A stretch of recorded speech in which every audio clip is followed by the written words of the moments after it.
Barokahna sekolai. Ada yang bertanya sama saya ketika saya berbicara di suatu majelis.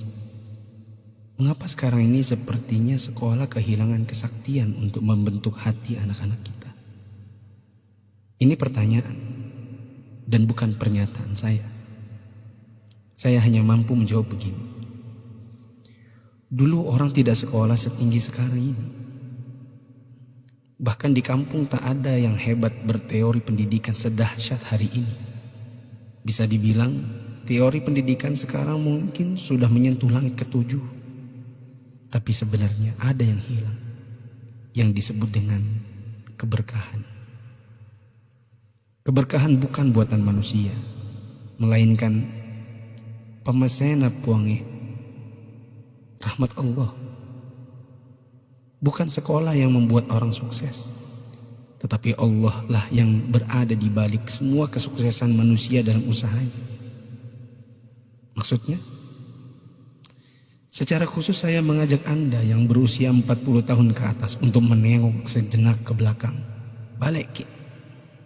Ingat waktu kita sekolah di SD, yang nafas tak baru setengah-setengah, kita sudah disuruh ke sawah, membantu guru matanik, menanam padi, membantu guru mencari kayu bakar di dare, di kebun, mengambil air untuk dipakai guru di rumahnya, disimpan di gumbang.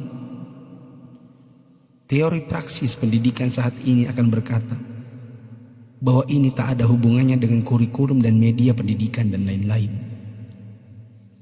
Kita disuruh mengerjakan pekerjaan oleh guru yang seakan tiada hubungannya dengan akademik. Bukan itu saja, bahkan mungkin kita pernah menjaga jualan guru. Tak hanya itu, kita kalau dipukul oleh guru hingga setengah hidup, atau masengo, mimisan, akibat pukulan mistar kayu guru dan jangka pelingkar yang ujungnya runcing. Disinilah intinya. Atas itu semua, pernahkah orang tua kita protes? Pernahkah orang tua kita mengeluh dengan tugas-tugas tadi? Pernahkah orang tua kita melarang kita ikut ekskul dalam tanda kutip yang saya sebutkan tadi, mencari kayu, mengambil air? Sama sekali no. Orang tua kita tidak pernah mempersoalkan. Inilah mata air yang mengalirkan keberkahan. Atas kesabaran orang tua terhadap dunia persekolahan, Allah pun turun dengan tangannya. Dia membalas kebaikan hati orang tua atas penghormatan terhadap guru dan eksistensi sekolah yang bahkan mungkin dengan segala kelemahan. Tak perlu pakai teori pendidikan, sebab orang tua kita tak paham itu semua. Tapi teori dan kehendak Allah yang berlaku. Inilah yang disebut dengan barakah, keberkahan. Boleh jadi kita sudah jauh berjalan, tapi mari kita tengok sejenak betapa hebatnya pendidikan orang dulu. Kebodohan guru zaman dulu dengan ekskulnya, serta kesabaran orang tua dengan ketidakpahamannya, rupanya mengusik Allah Ta'ala dengan menurunkan barakah pamasya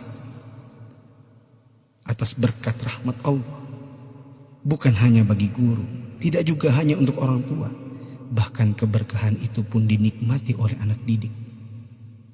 Tengoklah sekarang, orang tua memenjarakan guru, anak memfitnah gurunya, dicubit bilangnya ditempeleng, diajari katanya dicaci maki, dinasihati lapornya dihina, ditegur ujarnya dipermalukan. Bagaimana mungkin berkah Allah bisa datang? Anda yang berumur 40-an, pernah kita melakukan ini? Bahkan kita membohongi orang tua karena melindungi guru. Kalau perlu orang tua tak perlu tahu apapun keadaannya. Itulah sebabnya di akhir sekolah dahulu kita selalu menyisakan air mata kebahagiaan.